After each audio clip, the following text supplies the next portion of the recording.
Olá, amigos. Aqui estamos para o nosso encontro habitual. E eu espero que já seja habitual.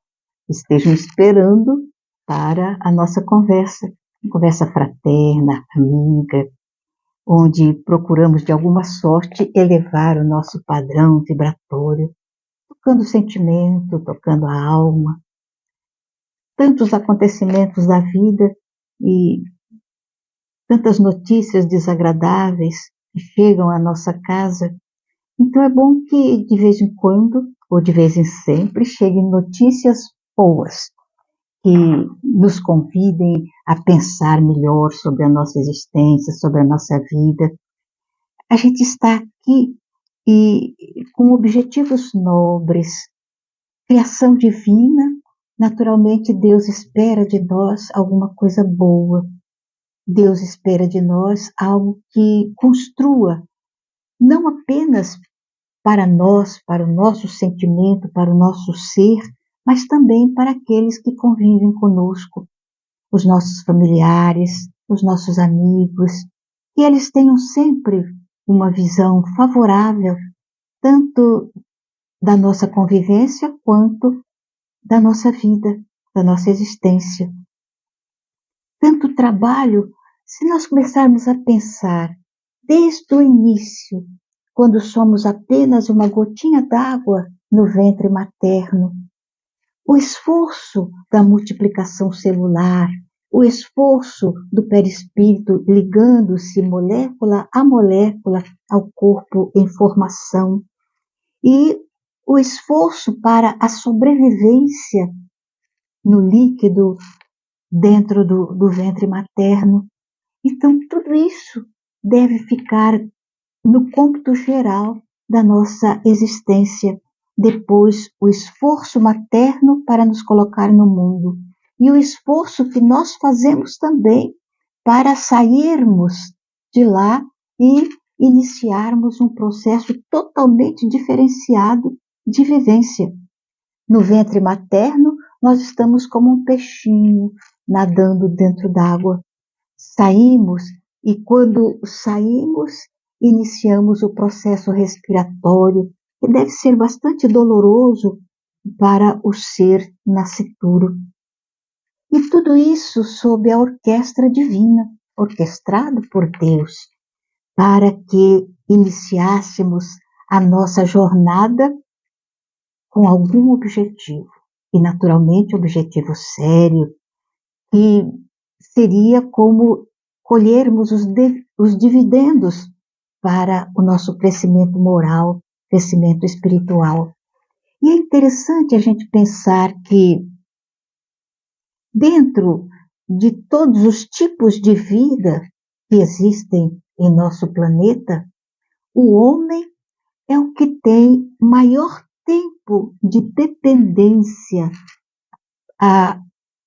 aos seus familiares. O gatinho, com 1 mês de vida, ele já sobrevive. Se tiver o leitinho dele ali, ele sabe ir lá tomar o leitinho dele. O cachorrinho também. E aí vai o cordeirinho, vai o bezerrinho, vai os bichinhos todos, já tem uma certa independência com 1 mês, com 2 meses de tempo de vida. Mas o homem não. Com 1 mês, ele é totalmente dependente. Com 1 ano, é totalmente dependente. Com 5 anos, é dependente também. Então, vê, o nosso tempo de florescer é muito mais demorado do que das outras criaturas. Então, quando nós pensamos em termos do Evangelho, e nós estamos agora já nos finalmente de 2025, já começam a aparecer os enfeites de Natal, as músicas já começam a soar, recordando que um dia ele também passou por esse complexo de nascer e de crescer e depois de deixar para nós a sua mensagem. Então, bom a gente recordar o Senhor Jesus e bom a gente ver como a sua sabedoria tocava a sensibilidade daquelas criaturas que se aproximavam dele. Conta o evangelista que ele transitava com os seus discípulos quando uma mulher, saindo do meio da multidão, começou a correr atrás dele, dizendo: Senhor, salva minha filha. Senhor, socorre a minha filha. Oh, Senhor! E ela gritava muito, até que incomodou um dos discípulos, que se voltou para Jesus e disse: Senhor, peça a essa mulher, porque ela veio fazendo uma algaravia tão grande, correndo atrás da gente e gritando. Manda-a embora. Jesus para, e quando ele para, a mulher vem e se joga na sua frente e lhe diz: Senhor, a minha filha está enferma. Ela é tudo o que eu tenho na minha vida. E eu sei que o Senhor pode salvá-la se quiser. Salve-a, Senhor. Jesus olha aquela mulher que está ali ajoelhada diante dele e diz a ela algo que, naturalmente, aos nossos ouvidos soaria estranho nos lábios de Jesus. Ele diz à mulher: é justo que o Senhor tire o pão da mesa dos seus filhos para dar aos cachorrinhos? A mulher para, naturalmente estupefata com aquela resposta. É lícito, é justo tirar o pão dos seus filhos para dar aos cachorrinhos? Ali no caso, ela se posicionava como o cachorrinho que estava desejando o pão da mesa do seu Senhor. Mas a mulher ama sua filha e sabe que aquele é o seu momento, aquela é a sua chance de curar a sua filha.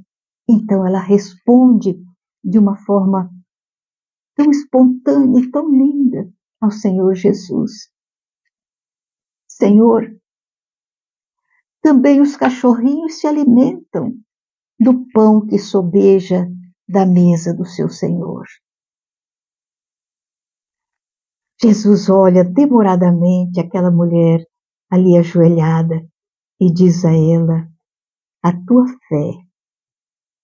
fé salvou a sua filha. Vai em paz, ela está curada. E aí, você que me ouve, você que conhece a passagem evangélica, fica imaginando como você se sentiria.